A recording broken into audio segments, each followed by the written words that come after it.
Mes amis, il y a quelques jours, Asus nous a envoyé son nouvel ordinateur portable. Alors il est vendu à moins de 1000 € et il propose un écran OLED. Il est donc temps pour moi de vous expliquer ce que c'est qu'un écran OLED sur un PC. C'est parti. Bon alors vous vous doutez bien, chez Frandroid on reçoit des dizaines et des dizaines d'ordinateurs tous les mois et quand on a reçu celui-ci, on a été plutôt surpris par l'écran qui dispose d'un contraste infini grâce à l'écran OLED. Et c'est la première fois qu'une marque, donc là c'est Asus, descend sous la barre des 1000 € pour proposer un écran OLED sur un PC portable. Et ça on dit bravo Asus. Alors vous devez en entendre parler de l'OLED, hein. On le voit partout dans tous les magasins, sur tous les affichages publicitaires, OLED, OLED, OLED, on en parle tout le temps, mais qu'est-ce que c'est vraiment et pourquoi ça a mis autant de temps à arriver sur les PC portables?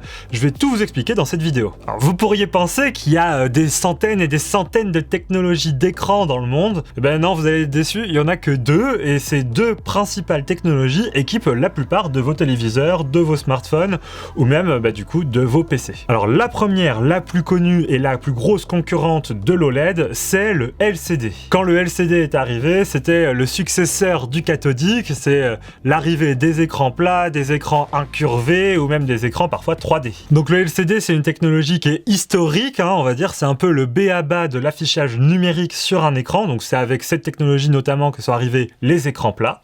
Et ça fonctionne drastiquement différemment que l'OLED, c'est limite deux religions différentes, et je vais vous dire pourquoi. Alors pour comprendre le LCD, je vais vous montrer un sandwich. Alors dit comme ça, c'est bizarre, je sais, mais en réalité, ce sandwich, il va représenter les différentes couches dont est composé votre écran LCD. Et donc le principe même du LCD, c'est que la dernière couche de ce sandwich est une couche déjà de rétroéclairage. Donc c'est elle qui va éclairer toutes les autres couches. Et bref, tout ce camailleux de panneaux travaille ensemble, éclairés par la couche du fond, pour vous fournir une image. Et c'est exactement ça qu'on appelle un rétroéclairage. Voilà, vous avez compris. Donc le LCD, c'est pratique parce que c'est une technologie qu'on maîtrise depuis longtemps, elle est éprouvée et donc peu coûteuse. Mais comparé à l'OLED, c'est vrai que les couleurs, elles peuvent manquer un peu d'éclat, parce que vous doutez bien que le petit panneau qui rétroéclaire tous les autres panneaux derrière, le temps que la lumière passe à travers toutes ces couches, et parfois on a de la perte d'information. Les lumières peuvent rebondir et donc les couleurs devenir plus ternes. Typiquement, le gros point faible du LCD qu'on pourra vous dire à chaque fois qu'on vous conseillera sur l'écran, c'est le ratio de contraste, parce que vous doutez bien que quand on veut afficher une image noire à l'écran, le rétroéclairage s'éteint pas. Donc le panneau au fond qui éclaire, il éclaire toujours même s'il n'y a rien d'affiché à l'écran, donc le noir n'est jamais vraiment un noir parfait. C'est un noir un peu éclairé, donc légèrement gris. Après, votre œil s'y fait quand vous regardez, l'image peut rester très très belle, mais le contraste est moins prononcé que sur l'OLED, et je vais vous expliquer pourquoi. Alors pour comprendre l'OLED, oubliez cette histoire de sandwich, maintenant on retrouve vraiment une dalle unique et très solide parce qu'elle est composée de millions de petites diodes LED qui sont comme ça toutes serrées, qui composent chacune un pixel à elle seule, et chaque diode LED est indépendante. C'est-à-dire qu'avec une diode LED, vous allez fournir la quantité de lumière, donc la luminosité, forte ou pas forte, et la couleur. Donc si un jour ça vous prend et que vous regardez un écran OLED au microscope, vous verrez une espèce de grille de LED qui sont très très serrées les unes les autres. Et la petite prouesse là-dedans, c'est que chaque LED est commandé de manière indépendante. Donc vous vous doutez bien, il n'y a plus cette histoire de rétroéclairage derrière, parce que ici, chaque LED est limite rétroéclairée par elle toute seule. Donc quand il s'agit d'afficher une image noire ou une image avec beaucoup de tons sombres, qu'est-ce qu'elles font les LED? Elles s'éteignent. Il n'y a plus de lumière, contrairement au rétroéclairage,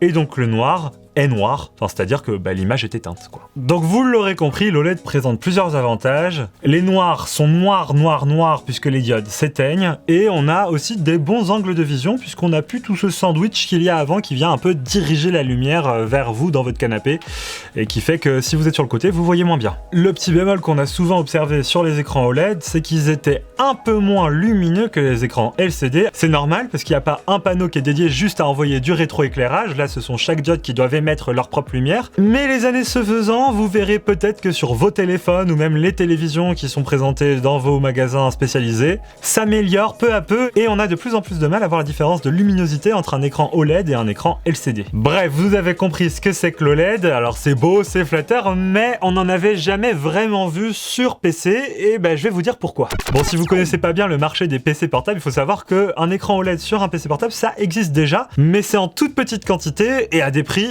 excessifs.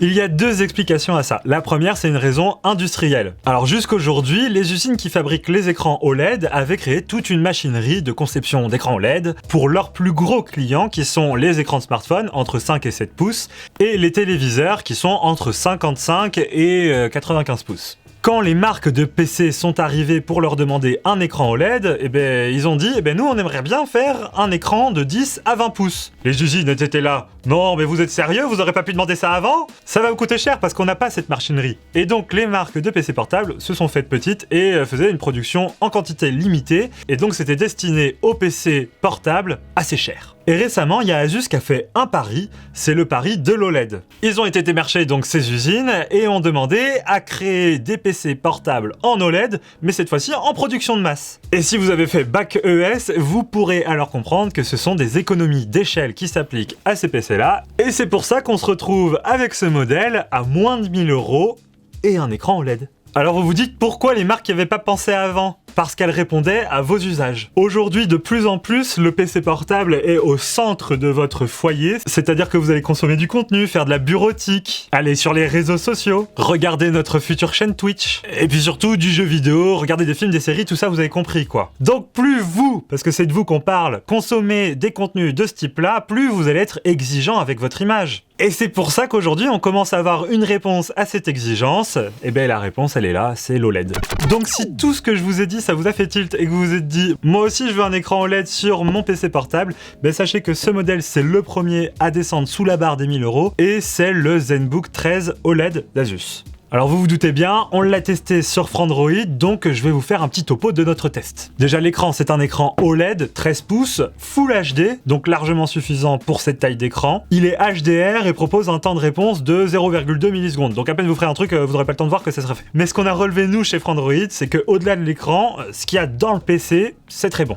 Déjà niveau design, vous le verrez, on a un PC qui est fin, c'est 13,9 mm d'épaisseur, et en plus de ça, assez léger, 1 kg et 140 grammes. On est super content parce qu'il a plein connectiques, un port micro SD, de l'USB-A, de l'USB-C et un port HDMI. Alléluia, vous aurez peut-être pas besoin de hub. Et le dernier point le plus important, c'est la batterie. Et celle-là, elle va vous régaler parce qu'on a calculé à peu près 13 heures d'autonomie. Et puis, il y a toutes les petites améliorations qu'Asus a accumulées au fil des années de leur expérience. Il y a par exemple la charnière Ergolift qui permet que quand j'ouvre l'écran, cette charnière pousse la partie clavier vers le haut, donc ça surélève le PC et donc l'aération se fait plus facilement, et en plus de ça l'inclinaison est meilleure pour écrire. Et il y a aussi entre autres un pavé numérique qui est intégré au trackpad. Niveau prix, je vous l'ai dit tout à l'heure, c'est 899 € en version AMD et 999 € en version Intel. C'est un bon rapport qualité-prix et chez Frandroid, on lui a mis la note de 8 sur 10. Voilà, j'en ai fini pour cette vidéo. Merci à Asus d'avoir été partenaire de cette vidéo et de me permettre de vous expliquer ce que c'est l'OLED sur PC. Ça nous permet de tenir notre quota de 3 vidéos par semaine sur la chaîne de Frandroid. D'ailleurs, n'hésitez pas à vous abonner. Dites-nous en commentaire ce que vous en pensez et n'oubliez pas également de vous abonner à nos réseaux sociaux, que ce soit sur Instagram, TikTok, Facebook et autres. On est partout.